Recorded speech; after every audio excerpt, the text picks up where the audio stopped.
පොඩි වණියානේ. ආපෝ මොකද්ද බං මේක අපේ ගෙදර වලං අල්ලන රෙදි කෑල්ල වගේ. මං කියන්නේ ඉතින් වලං අල්ලන රෙදි කෑල්ල. ගෙදරට ගන් ඉන්න හපුට පිටි කැනඩාවට හරියයි. කෝකෝ එහාට ඵලයන් එහාට ඵලයන් මම හොයලා ගන්න. බ්‍රෑන්ඩඩ් මැටීරියල් මැදලා මේ වෙද්දාම ඇඟ කසනවා වගේ බං.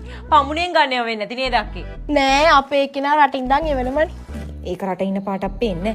මන්නාර මේ කරවල වේලනවද කොහෙද? මොනවද ලෝචි? හොඳ ඇඳුම් ටිකක් තෝරලා ගනින්කෝ. ඇති ආන්තම් හොයලා එකක් හොයාගන්න. අනේ අක්කේ මේක නම් දෙන්න බෑ සෝරි. මේක මගේ බොයිෆ්‍රෙන්ඩ් මේ පාර ඇනිවර්සරි එකට මට දුන්න ගවුම්. අනේ මේ බන් යම් පචං ගාගෙන එන්න එපා කෙලිම බැයි නම් බෑ කියපන්. අපි කාගේවත් අතපල්ලෙන් වැටලා නෑනේ බං. එක එකගේ පඩංගුවන් දින්න. පඩංගුව? කවුද දන්නේ පඩංගුව? උඹේ යට ඇඳුම් ඇරෙන්න උඹේ උඩින් ඇඳන් ඉන්න ඔක්කොම මගෙන් උස්සපුවානේ බං. යට ඇඳුම් ටිකත් මගේද දන්නේ නෑ. උස්සපුවා අනේ මේ උඹලගේ රෙදි උස්සන්න මේ මහ ලොකු රෙදි සාප්පුවනේ.